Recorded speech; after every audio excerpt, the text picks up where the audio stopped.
Hello, welcome to Gardener's World. Now, although there is a risk of frost, I suppose, for another month in certain parts of the country, on the whole, it's safe to cut back this protective layer that we've left over some of the plants, like these penstemons. And you can see it so clearly that this new growth is coming through. We want to let light and air into it. But this layer has really done a service over winter. And also behind here, I've got a hydrangea. This is Hydrangea arborescens Annabelle. The mop heads have acted as a sort of string vest, and inside that protective layer there's warmer air and the new growth can come through. And I know a lot of people worry about when to prune hydrangeas. Well, the answer is do it now, because they will be fine. And I'm just cutting these back by about a third, I suppose, to nice new shoots coming through. I could cut a lot harder and they would respond fine, and you get vigorous new growth and these great big flowers. But if I do so, it'll be all floppy. And what I want is a nice structure of woody growth to support those flowers, and then the plant will stand up nice and proud and look good all summer and autumn long. Now, in the rest of tonight's programme, I shall be getting back into the viewer's garden. If you remember, a couple of weeks ago, it was just too wet to plant. But today, I shall be getting that jungle growing with Carol's help. And Carol, by the way, will also be going to the local garden centre to see what bargains she can pick up this bank holiday weekend. And Joe will be testing out a whole range of lawnmowers.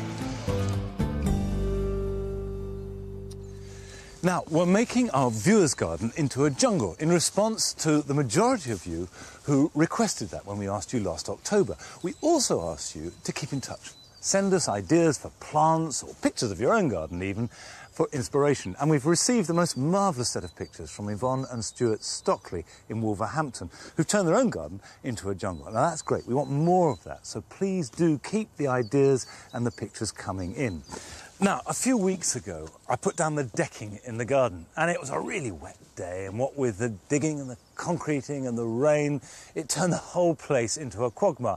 It was impossible to plant. In fact, it's a good rule of thumb. If the ground's really muddy, it doesn't matter how pressing the job is or what time of year, don't plant. Let it dry out. And we helped it dry out by digging it into nice big slabs, letting the air get to it, and I've added lots of horticultural grit. I've put in a couple of Philostachys bamboos. Now this one, Philostachys holochrysia, with its yellow canes, and behind it we've got the Philostachys nigra with these wonderful intense black canes, and immediately we've got a dramatic jungly effect, not least by the sound of them as you brush past. But the beauty of Philostachys is that they don't grow incredibly rampant, and there are a few bamboos that will be too rampant for this sort of garden. Now, we've got a sassa here, and sassas do have runners, and they have been known to push through the walls of a plastic container. But if you plant it in a pot in the ground, or if you've got an old metal bucket, you can knock the bottom out and then sink it in that, just like you do mint in a herb garden. As well as the bamboos, we're going to use palm trees to give ourselves dramatic structure in the jungle. Now, our Victorian forebears grew palms as trophies, and they wanted them to be as big and as dramatic as possible, and thought that they needed heat and these wonderful glass houses to enable them to grow. And we've got two really big examples here. We've got the king palm from Australia and the Chinese fan palm, this with its typical fan-shaped leaves, and then the fronds here, the two distinct types of palm leaf that you'll see. Now, both of these would grow outside, but not here at Berryfields. It's too wet and it's too cold. But if you have a very sheltered southern garden, or you're on the Gulf Stream or the Scilly Isles, then it might be worth trying to grow these outside. You'll need some money, though. This one was about £125, and this one cost about £100 more. So for the serious palm enthusiast. However, if you're just starting and your budget's more modest, how about this? This is the Canary date palm. It only costs us £12.50 for this size, and it's often called a patio palm because it will grow perfectly well in a pot on a patio. And in winter, you just give it some protection. If you've got a greenhouse, pop it in there, or in a porch, just somewhere where it can have a little bit of protection, but it doesn't need that year-round. So a good choice if you want something exotic but quite hardy. This one, this Trachycarpus, I think we could plant anywhere you like in the garden, and it'll do fine. And if you're going to start out with palms, this is the one to start with.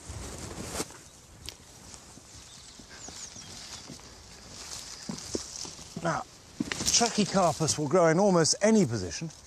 It's hardy almost anywhere in the British Isles, but we need to find the right spot for it. This area in the front is sunny. This side is sort of dapple shade, it gets evening sunshine, but along here it's almost permanent shade. Now, it would be tempting to give it that corner, because that would be just about right. But it might get lost, so I'm tempted to put it on the shady side, but right in the front of the garden. Now, although it likes moisture, I'm also going to give it a little bit of extra grit, and I'm putting it right in the front to get a dramatic statement as you enter the garden. And it doesn't matter that it's so close to the corner of the garden, because Trachycarpus likes its roots constricted. So if you've only got a little space, as long as there's room to dig out a hole big enough to fit the size of the pot, it'll grow fine. Now, as well as bamboos and palms, I think a jungle garden has got to have a tree fern or two. And most of our tree ferns have been imported from Australia. So Joe went down to Dorset to see Neil Pike, who's our biggest importer, to find out more about them. 200 years in the making, a fully matured Dicksonia antarctica is both dramatic and majestic. Loved by the Victorians and more recently by designers savvy enough to know this plant is big and beautiful enough to make a statement all on its own. Neil Pike is obsessed with tree ferns and has been importing them into the UK since 1991. But the two didn't have the most auspicious of introductions. We're driving around a park, we call it bush bashing, driving through the bush in an old bomb car, and we went off the road and we skidded and hit one of these wonderful palm-like things, which I had a feeling was a fern, and knocked it out the ground and thought we were going to get in trouble, so I picked it up and we hid it in the boot of the car. Next day, pulled it out and all the branches were broken off. I knew it was a fern. I knew that if I kept water up to it, it might come back, so put it in the corner. And lo and behold, 3 weeks later, new fronds started uncurling, shock and amazement, and then these wonderful frond things appeared. Well, that's the amazing thing about them, though, isn't it? That, you know, the way that they can grow without, you know, a root system in the ground, and you could just cut them up into logs and they'll grow. Is that right? A tree fern, it's got a fibrous adventitious root system, which is the trunk itself. Yeah. The roots are for stability only. Yeah. So when I did knock it out that ground time and stuck it on top of the surface, as long as I kept that trunk wet, was enough to keep it alive, and that's true today. You'll grow it on a concrete if you keep water up to it.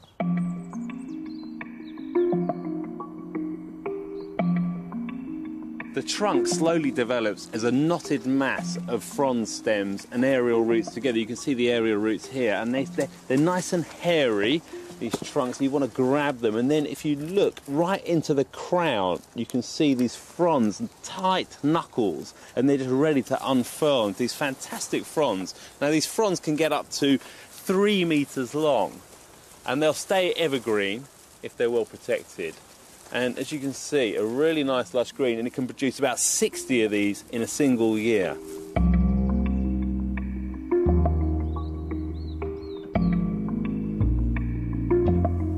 They've been around a long time, these plants, haven't they? Yeah, well, we know at least 350 million years for sure.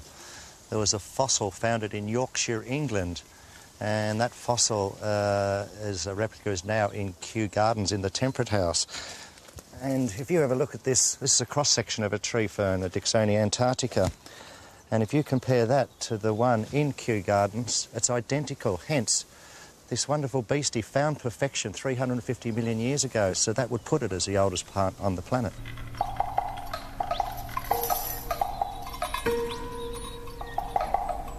At the moment, you know, there's huge environmental issues, obviously, but there's a big concern about tree ferns in the UK, you know.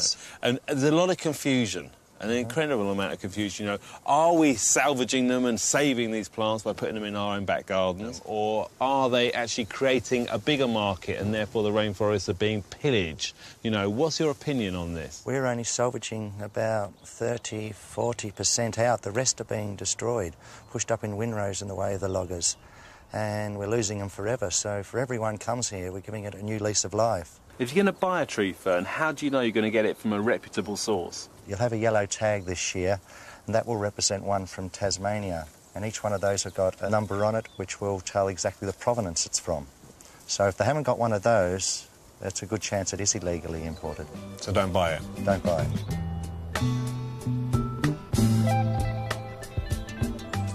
Oh. Look at that, Joe. That is nice, isn't it? Beautiful one. All these fronds coming out now. There is something sort of... It's nothing to do with gardening. It's more sort of a visceral. You're tapping into some sort of ancient dinosaur landscape. Yeah, absolutely. Fantastic. I think it might be a male thing, but I might be wrong. Fronds, ferns. But the tag, it's got the tag. Now, that is really important. But that's a white one. Yes, the colour isn't important. The colour just refers to the area that it comes from. But that's from... Victoria. Victoria, which is good. Victoria and Tasmania is similar climate to ours, so they're going to be tougher. OK, but you must be tagged. You've got to be tagged. It would cost what? About 150 quid, that. Okay. And also, they're the most reliable of the tree ferns, which is absolutely key. You know, if you're going to fork out a lot of money, they're the easiest to maintain. You know, you don't need real specialist knowledge, OK? And you can go away on holiday and forget about it for a few weeks. Keep that damp. Don't let that Just dry. keep it damp, Okay. yeah. Now, we're going to choose one of these. That's just under £100. I said that's 146. Yeah. I would say that looks like better value to me. An It extra does. 50 quid would be money well spent. Yeah, but I mean, it's also how it's going to work in the garden. You know, it's not just the money. Well, shall we put both in and see what they look like? now you're tempting trouble. Because if we put them both in, we're going to want them both. But I also think that if you just put one by itself, it's like a feature plant, it's a focal point. Whereas if you put two, at least they're going to associate with each other and actually create that friends. jungle feel, be friends. So you reckon, I mean, the serious point is, when you're doing this sort of thing, do you need to invest more than one? Do you need to spread your money across more than one plot? You don't have to, but if you're just purely creating a garden like this, a jungle garden, Try it in here. you know, it's worth the investment, I think. Let's have a look at that. Let's see those together. See, it does immediately transform it. Yeah. It looks fantastic. Yeah, it's nice, isn't it? I like the way it's near the path. You're going to brush past it and all the front. I've actually made a decision which we're going to have. Both. You've completely persuaded me. I'll dig a hole. There are three things to bear in mind when planting a Dicksonia. The first is it doesn't need a hole any bigger than the pot that it's in. Secondly, put a little bit of leaf mould in to help drainage. And finally, firm it in really, really well, because it's top heavy and this is the only way of ensuring that it doesn't blow over. Do you know that's the most exciting plant I've ever put in? You know, just for instant effect. Now that's planted. If that was a deciduous tree, we'd be puddling that in. Yeah. But that's not the way to water it. No, just soak into the crown, you know, and very regularly. You can't overwater these plants. In a small garden, watering needn't be a chore. It could be just, that's your gardening. I mean, that's the main activity, isn't it? Well, once this is planted, that's going to be the main job here too. OK, well, we've got lots of jobs this weekend because, of course, it's a bank holiday and perhaps there might even be time to go shopping. So Carol's gone down to our local garden centre to see what's new and if she can get any bargains too. This bank holiday weekend is a really busy time at garden centres everywhere. They're absolutely brimming with plants. There are all sorts of great deals on offer, but if you've got your wits about you, you can get even more for your money.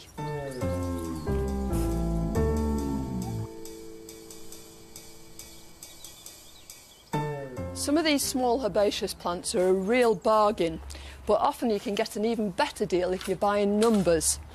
And if you're really canny and you look at them carefully, you can get even more for your money. These little delphiniums are grown from seed, and sometimes there are 2, 3, even 4 in a pot, and you can carefully separate them when you get them home and pot them up. There's a very lovely lobelia here. This is Queen Victoria, and these dark red rosettes look like one at first, but again, if you look into the centre, you could easily separate them, and they'll already have their own roots, and you can pot them up, and when you come to plant them out, you'll have a really good show for your money. You'll be able to plant a little swathe.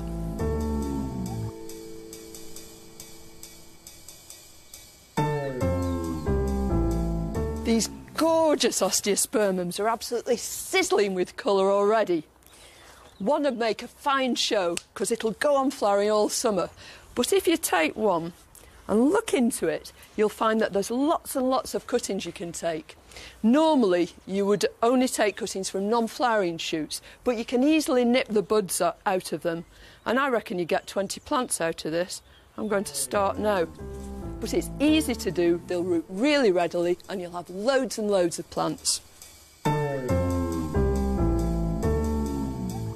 So when you're wandering around your local garden centre this weekend, take your time, have a really good look and see which plants you're going to be able to increase and make more of when you get home.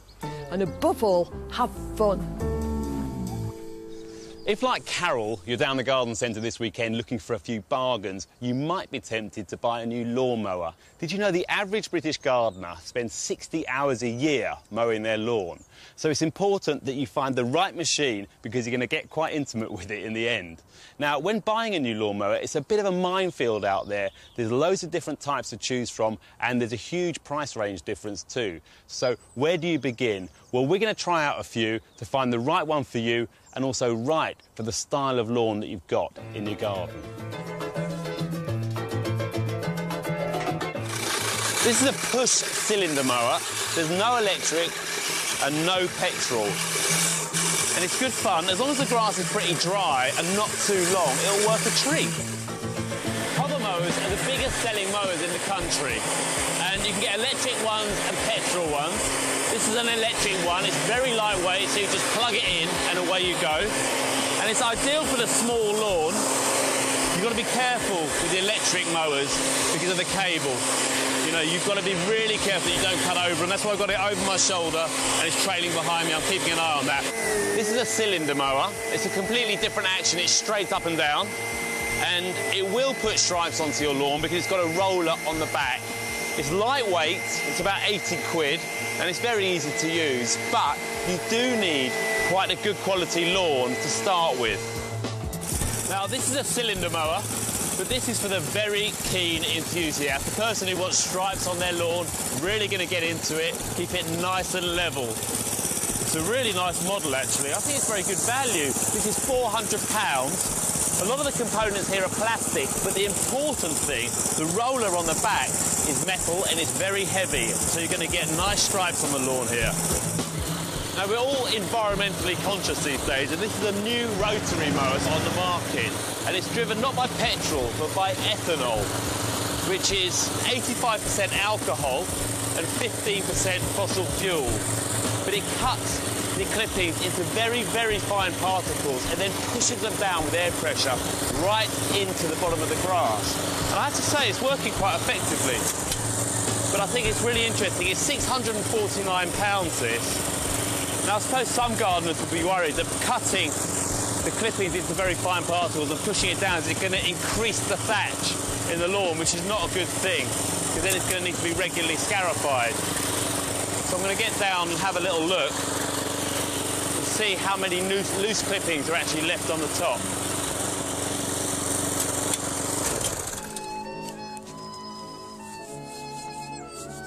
It's pretty good, actually. It's not bad at all. For the incredibly lazy gardener out there, and you know who you are, then maybe this is a solution. A computerised, rechargeable, electric-powered mower. Again, it mulches and puts the mulch back into the soil, but you put a perimeter wire around the outside. It's run by a battery pack down here, and it won't cross over those lines. And it'll do up to 800 square metres on one battery charge. So if you get lazy and reasonably wealthy, they start at 800 quid. You can just sit back and enjoy it. Oh, wow, look Hello. at this. What a transformation. I tell you what, we shan't be needing a lawnmower in here, let alone a robotic one. No, well, I don't need one anyway because I don't do lawns, but... Well, I don't mind lawns, but I have to say, I think a robotised lawnmower is a bit mad, really. Yeah, well, talking about cess, I mean, you've got two tree ferns. Yeah, fantastic. I genuinely thought we were only going to have one, and I thought we were going to have a small one too. Yeah. But you know how it is, you go shopping and someone offers you something. You just come back with one under each Well, arm, don't you? not quite, but I've brought you some smaller stuff. It's more for a sort of understory, because I think... Do you remember when Joe went to Eden? He was going on about, when he was on the sort of floor of the jungle, how important it was, you know, just to have it wall-to-wall jungle. I put in some ferns just for precisely that reason. I'm starting to underplant that. But I mean, this is taking the idea of jungle into different ways, really, isn't it? Yeah. Because these are hardy. Well, this one's hardy. Yeah. I think this one's not really, this impatiens, but I brought an angelica too. So we're getting the idea and the feeling by using plants that you wouldn't necessarily I mean, you could have an arborder, you could have an herbaceous border. It's the spirit of the thing, isn't it? That's what's important. I don't think it does to be too OK, well, pedantic. taking that line, how do you feel about hostas? I like hostas. No, in the jungle. Not in a jungle, really. Why not? Well, to me, hostas just say, you know, herbaceous borders. I tell you what, I'm going to go and get some hostas and show you, because I do think All right. that lushness, which of course you can do, instead of spending hundreds of pounds on tree ferns, Yeah. we can get them free. Which we've already done. Oh, I've done it. I've done it. I've committed to it. I'm going to put this lovely purple persicaria all around this philostachys, because I think it goes beautifully with this stem. So I'll start round here. This persicaria is perhaps not what might spring to mind to everybody when you're talking about jungle plants, but I think it's going to be ideal in here. And people get worried because it's a knotweed, and they think, oh, all knotweeds are invasive. But it's not so. In actual fact, this one makes a nice solid clump, and it'll grow just another foot or so higher than this. But during the course of the summer, it's going to produce masses and masses of this lovely red growth with these beautifully patterned leaves. And one of the plants I want to combine it with is an angelica. It's called Angelica gigas. And instead of the bright lime green heads that ordinary angelica, archangelica, has, this one, the whole plant turns crimson, and this great big flat umbel, it's extremely dramatic, and it's all maroon. It's one of the richest, deepest kind of plants you could possibly have in this sort of situation. It's also extremely attractive to insects. I think it's going to be just right with this persicaria. Now, persicaria is great, but it's not necessarily one of the plants I would have first thought of for a jungle garden. But here's one which is really the opposite of any kind of tropical plant, but I think will work in really well, and that's a hosta.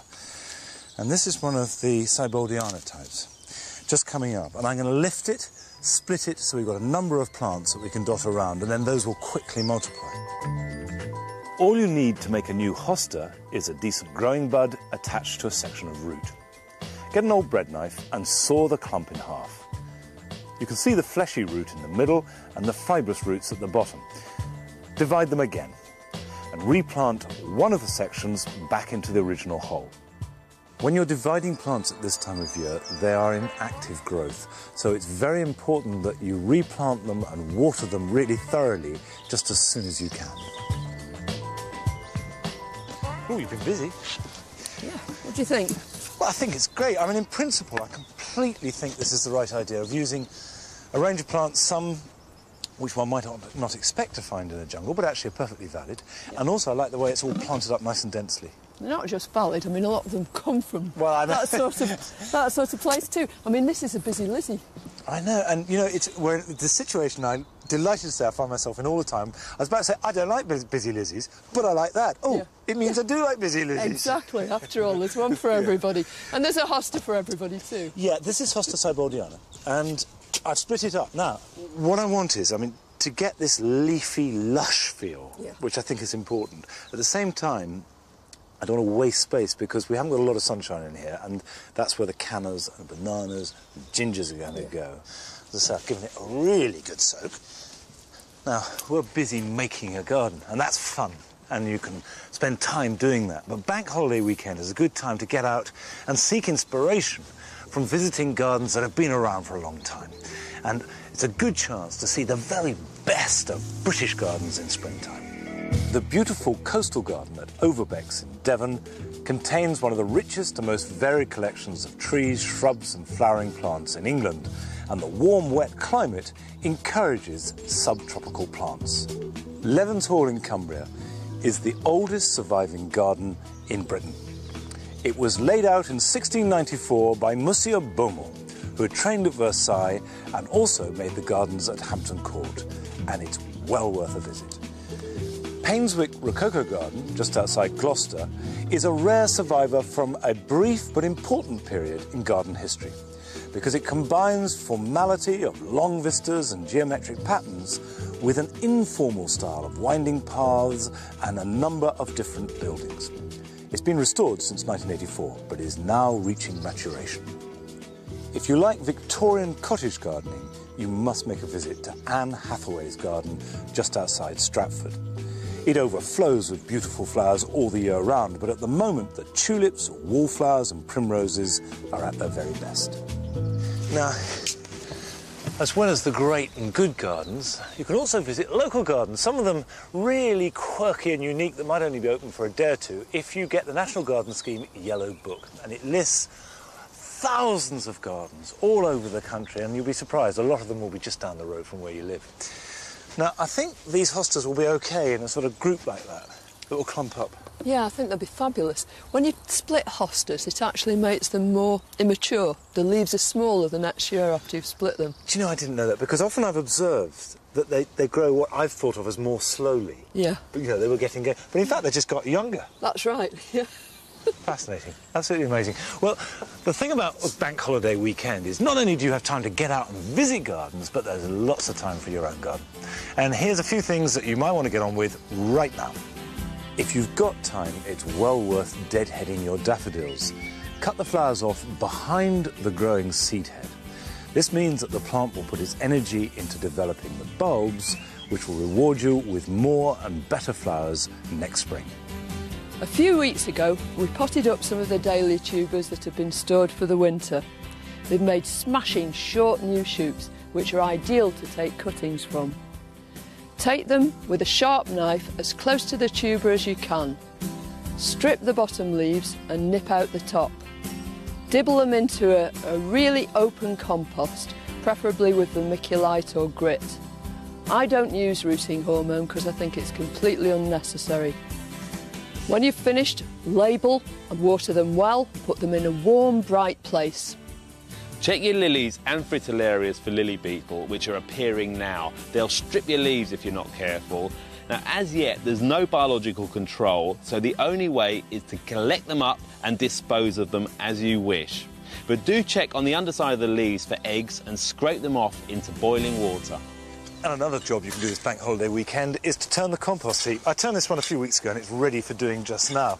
Now, next week we've got a special garden as well because it's an hour long and will continue to be an hour long for the next month. We're starting at a new time at 8 o'clock, and in the programme I shall be adding colour with bedding and also spending plenty of time in the vegetable garden. And I'll be in the courtyard garden putting up a really easy to install pergola to give it a contemporary look. And I'm going to be in the dry garden, planting up some containers with some of my favourite annuals and showing you some really nice ornamental mulches. And don't forget, we start half an hour earlier at 8 o'clock. And we'll hope to see you then. Have a good weekend. Bye-bye. Bye. Bye. Well, I think we'll all see some sun and some rain this bank holiday weekend. It'll be dry and bright in England and Wales on Saturday, although a bit grey in the south, but Northern Ireland and Scotland will definitely see some rain. On Sunday, there'll be a sunny start in England and Wales, but heavy showers will develop later, whereas the rain will die away in the north. And it's the same sort of trend on Monday, but it'll steadily get warmer, with temperatures reaching 24 degrees in some places. Now, I call that good growing weather. So, a good chance to plant and sow.